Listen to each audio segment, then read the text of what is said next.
কে যাচ্ছি পুরুষদের মাঝে। যদি পেছনে কোনো অমুসলিম থাকেন বা মহিলাদের মাঝে দয়া করে ভলান্টিয়াররা হাত তুলবেন। কোনো অমুসলিম বোন আছেন, আমাকে আপনারা প্রশ্ন করতে পারেন। কোনো অমুসলিম দর্শক যদি প্রশ্ন করতে চান নির্দ্বিধায় করতে পারেন, এটা আপনাদের সুযোগ।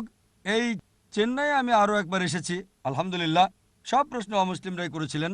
তাই আশা করি চেন্নাইয়ের অমুসলিমরাও মাশাআল্লাহ তারা সাহসী, যে কোনো প্রশ্ন করতে পারেন, সমালোচনা করতে পারেন। যদি আমার কথার সাথে একমত না হন সমস্যা নেই, আপনারা সামনে এসে প্রশ্ন করেন। বিশ্বাস করেন আমার বয়স কম, তবু আমি সহ্য করতে পারি। কোরআনের সমালোচনা করেন, ইসলামের সমালোচনা করতে পারেন, প্রশ্ন করতে পারেন, এটা আপনাদের সুযোগ। মাইক্রোফোনের সামনে চলে আসেন, সন্দেহ দূর করেন, এটা আপনার সুযোগ। এখানে একজন ভাই আছেন, প্রশ্ন করতে চাচ্ছেন।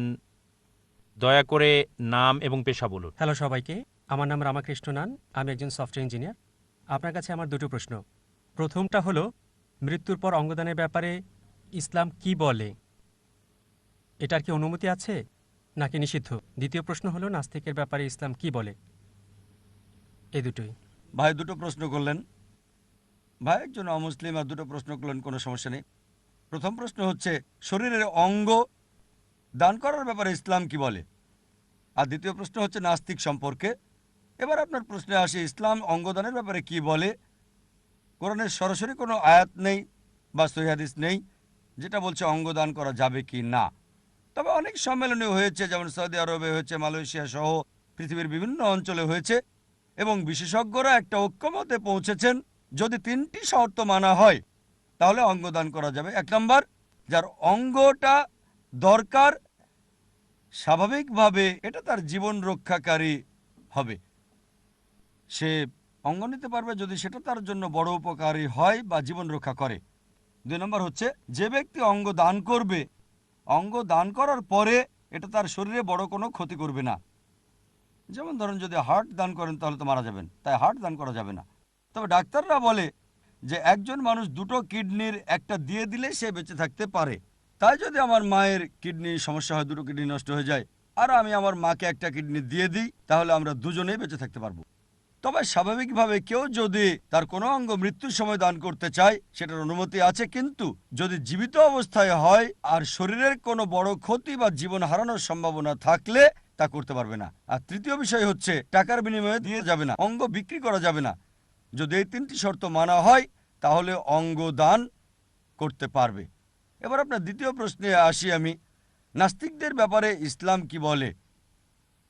আমার কথা যদি বলেন, যখন কোনো নাস্তিকের সাথে দেখা হয়, আপনি কি নাস্তিক ভাই? আচ্ছা, বললেন না। কোনো নাস্তিকের সাথে দেখা হলে প্রথম যে কাজটা আমি করি, আমি সে নাস্তিকে অভিনন্দন জানাই। লোকজন হয়তো আশ্চর্য হবে, কেন জাকির নাস্তিককে অভিনন্দন জানাচ্ছে। আমি নাস্তিককে অভিনন্দন জানাচ্ছি কারণ অধিকাংশ মানুষই অন্ধভাবে বিশ্বাস করে। সে একজন হিন্দু কারণ তার বাবা হিন্দু, সে খ্রিস্টান কারণ তার বাবা খ্রিস্টান, অনেক মুসলিমে মুসলিম কারণ তাদের বাবা মুসলিম। আর এই নাস্তিক চিন্তা করছে সে হয়তো কোনো ধর্মীয় পরিবারের, তার বাবা হয়তো ধার্মিক, তবে সে হয়তো বিশ্বাস করছে না যে সে কিভাবে ঈশ্বর, যার খাবারের দরকার হয়ে থাকে, ঈশ্বর কি করে মারা যায়, ঈশ্বর মিথ্যে কথা বলে। আর আমি নাস্তিককে ধন্যবাদ জানাই কারণ সে ইসলামিক শাহাদার যে প্রথম অংশ সেটা বলে ফেলেছে, সে লা ইলাহা, মানে কোনো মাবুদ নাই। আমার যে কাজটা করতে হবে তাহলে ইল্লাল্লাহ, আল্লাহ ছাড়া, আমি সেটা করবো ইনশাল্লাহ। তাই আমার অর্ধেক কাজ তো হয়ে গেছে। কোনো অমুসলিম যে অন্য ঈশ্বরে বিশ্বাস করে তাকে প্রথমে দেখাতে হবে যে ঈশ্বরের উপাসনা করছে সেটা ভুল। তার কাছে ভুল প্রমাণ করতে হবে যে সে নকল ঈশ্বরের উপাসনা করছে, তারপর সঠিক ঈশ্বরের প্রমাণ তুলে ধরতে হবে। আর নাস্তিকের ক্ষেত্রে অর্ধেক কাজ তো হয়ে গেছে, ইতিমধ্যে সে ইসলামিক শাহাদার প্রথম অংশ লা ইলাহা মেনে নিয়েছে, কোনো মাবুদ নাই, আমাকে শুধু করতে হবে ইল্লাল্লাহ, আর তা আমি করবো ইনশাল্লাহ। আমি প্রথম প্রশ্ন নাস্তিককে বলি যে ঈশ্বরের সংজ্ঞা কি।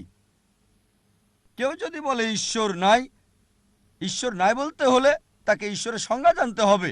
যদি ঈশ্বরের সংজ্ঞা না জানে সে বলতে পারবে না ঈশ্বর নাই। যেমন ধরেন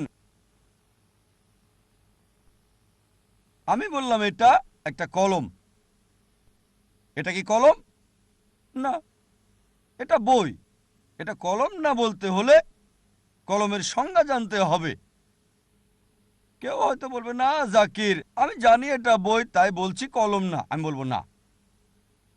যদি কলমের সংজ্ঞা জানেন আমি বলবো এটা কিতাব, আপনি বলবেন না এটা কিতাব না, কারণ কিতাবের সংজ্ঞাটা আপনি জানেন না। এটা বই না, এই কথা বলতে হলে সংজ্ঞা জানতে হবে, কারণ কিতাব আর বই একই। তাই এটা কলম না, এটা জানতে হলে কলমের সংজ্ঞা জানতে হবে। বইয়ের সংজ্ঞা জানতেও পারেন নাও পারেন, ঠিক একইভাবে ঈশ্বর না, এই কথা বলতে হলে আপনাকে ঈশ্বরের সংজ্ঞা জানতে হবে। এখন এই নাস্তিক বিশ্বাস করছে যে ও ঈশ্বরের খাবারের দরকার হয়, ঈশ্বর মিথ্যে কথা বলে থাকে, যুদ্ধ করে পরাজিত হয়, এমন ঈশ্বরে সে বিশ্বাস করে না। আমিও বলবো যে আমি বিশ্বাস করি না, লা ইলাহা। তারপর তাকে বলবো ঈশ্বরের সঠিক ধারণাটা। আর ঈশ্বরের সঠিক ধারণা দেওয়া হচ্ছে সূরা ইখলাস অধ্যায় নম্বর 112 আয়াত 1 থেকে 4, যেটা নিয়ে আলোচনা করব কনফারেন্সের শেষ দিন ইনশাআল্লাহ। এটা 20শে জানুয়ারি। তাই সে কি করছে? নকল ঈশ্বরকে বাদ দিচ্ছে।